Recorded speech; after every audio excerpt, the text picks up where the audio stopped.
surprising how resilient so far the economy's been to recession, but I still think the picture does not look very good for 2023. It depends on a few different variables. So right now, for example, the U.S. yield curve is inverted, which means that the 10-year treasury is a lower yield than the 3-month treasury. The last 8 recessions, the yield curve inverted before the recession, and there's been no false signals, right? So it's never inverted, and then there's no recession. Now, the caveat, though, is that sometimes it's like, a recession happens 2 months later, and sometimes it happens like 2 years later. So there's a pretty wide gap for how long it can take for a recession to materialize. And another challenge is that monetary policy happens on a lag because, especially in the United States, but in a number of other countries, a lot of the debt is fixed rate. And so, just because mortgage rates, for example, shot up dramatically does not mean that the average American homeowner is paying a higher mortgage rate. It basically means that fewer mortgages get taken out at those higher rates. Fewer people ever want to leave or sell their current home. They want to lock in and keep their current mortgage rate. Basically, a lot of those are unaffected by the increase in rates. And so what happens is quarter after quarter,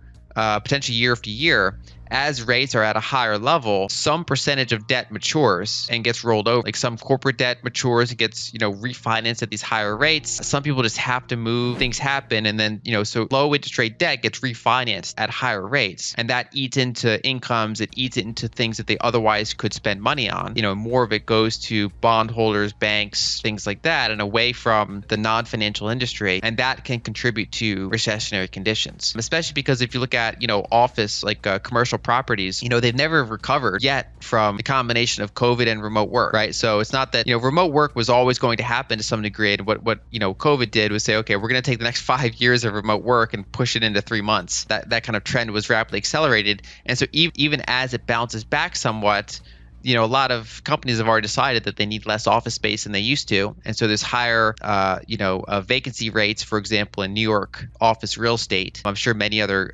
cities as well, including, cities throughout Europe, cities in other countries.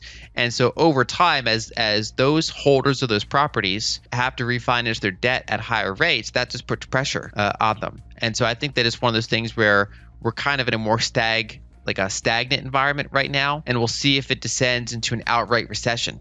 So right now, U.S. unemployment, for example, looks like it's bottoming and maybe turning up a little bit. You see consumer confidence, CEO confidence, measures like that are very low. The one saving grace that is somewhat, I think, keeping things afloat is that if you look at this year, the dollar index was soaring, which again, to my prior point earlier in this discussion, puts a lot of pressure on the entire world. But in the second half of the year, you've had like a rollover in the dollar index. It's kind of left off some pressure. And so that's been a constructive environment for a lot of developing countries, a lot of just indebted entities around the world, and it's given them a little bit of like a breath of life. And combined with the China's reopening, that's kind of the one variable to keep watching to say, okay, the U.S. is kind of in some ways purposely putting itself into a recession to try to regain control of inflation. But then the question is, as the market, looks at their inverted yield curve and maybe stops, paying more for the dollar, it allows these other indebted entities around the world to potentially stabilize and start doing okay. So I'm perhaps less bearish on the rest of the world than the average person is, but I still think that 2023 does have a lot of risks for recession or near recession, just overall kind of weak economic growth. How high do you think the Fed's going to be able to tighten interest rates before they start causing problems? My number was probably around 3%. But they've already been able to get up to 4%. I think part of it was how quickly they did it, because as I mentioned before, a lot of this operates on a lag. So it's almost like there's very little difference. If you go to like 0% to 3%, like in 1 year, or 0% to 5% in 1 year, that almost doesn't make a difference because refinancing activity came to a halt pretty much. And so it's almost like that extra number barely matters in the near term. Where it starts to matter is quarter after quarter as this plays out. That's where I think it starts causing issues. So I think it's a matter of time rather than just height in terms of interest rates. There's also, it's always hard to measure how much kind of excess liquidity is still in the system, right? So people got stimulus checks, they got child care tax credits, PPP loans that turned into grants. So basically millionaires were given, another like $500,000, things like that. And that's just money that's kind of like sitting there, and they kind of like drain that out over time, it starts to getting diffused throughout the economy. And so some people had higher savings rates or, higher savings stashes stored away than I think some analysts realized. And so, I think quarter after quarter, it gets harder. The comparisons get harder from prior quarters as some of the conditions stay very tight. I think that's probably one way to look at it, that, these things take time. The Fed can tighten, but they can't normalize, which is that, a lot of people are like, oh, there's too much debt, the Fed can never raise rates. And it's like, well, of course they can in the short term, right? I mean, if you look at, for example, US debt, the average maturity is something like 5 years. Now, it's somewhat front loaded because you have 30-year debt on one hand, and then you have, trillions and trillions of dollars in T-bills, which is, that all refinances within, say, a 2-year period. And so, if they raise rates to 5% overnight, it doesn't mean that all US debt is now 5% higher. It basically means that, starting with those T-bills, some of the existing short-term debt starts getting refinanced at higher rates. And then it turns into the 1-year treasuries and then the 2-year treasuries. And it's basically more of that maturing debt gets refinanced at higher and higher rates.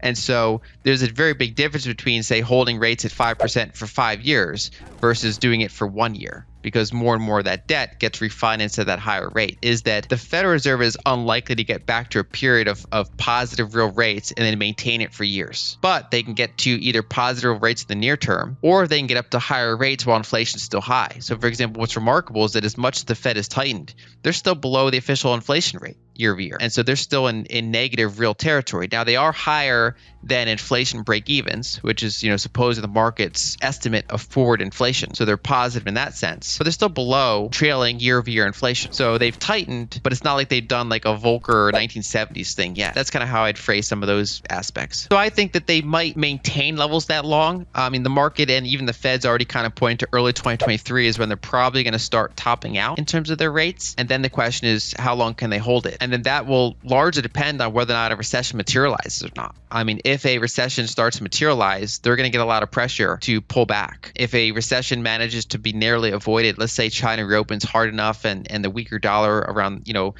gives enough countries around the world a boost to kind of hold up the equilibrium and we kind of narrowly avoid a recession, then you can stay tighter for longer. There's also, if inflation returns and the Fed is still holding rates within, say, 100 basis points of where they are, you can have an environment where they're actually not that tight on a real basis. And so I think that the question becomes, what are they going to do with quantitative tightening? So you could potentially hold rates where they are, but then stop selling bonds, for example. That's a way of slowing down your tightening while still trying to be somewhat tight. So I think there's like kind of a range of options that they can do. It's still not fully clear how that's going to play out. I think that eventually they're going to run into problems with the treasury market, and because they drain the treasury general account a little bit, they've been able to keep selling bonds. But if you don't have those variables, let's say in the first half of 2023, then I think the Fed's quantitative tightening gets pretty challenging for them to maintain. So overall, I think that they're going to maintain some degree of tightness throughout 2023, but exactly how tight will partially depend on what happens in recessionary conditions, while also keeping in mind that it's not as tight as you'd expect given how high inflation is relative to some of those rates. Yeah, if something severe happens, you have some sort of crazy liquidity crisis, I mean, it's not out of the realm of possibility. It could be lower. I guess in macro, I want to see in the first half of the year, I want to see what happens with a lot of these indicators. So a lot of times the way I phrase things is like I'm very confident in how things are going to go for the next 6 months, and other times you're at more of a pivot point and like my uncertainty is higher. So for example, earlier this year, I was more like adamant of kind of risk off conditions, and now I'm kind of like, are we going to keep that going into full on recession, or are we going to kind of have kind of a global led rebound? And so my uncertainty in the next 6 months is like higher than it was, say, 8 months ago or something like that. So I would like to see more of a resolution in some of that data to kind of point me to a higher confidence position there. I think for Bitcoin, my interest is in infrastructure scaling. So things that Breeze is doing with Lightning, Breeze, Blockstream, making kind of the back end more efficient. Things like Fedimint kind of at full gear throughout 2023. I think ways to make the network more private, more scalable, not just for Lightning, but just overall Bitcoin usage. Anything that makes Bitcoin more fungible and gives people a bigger range of options to use. So they can use the base layer, they can use Lightning, they can do something custodial if they want to. This whole kind of stack that they can pick serves their need the most.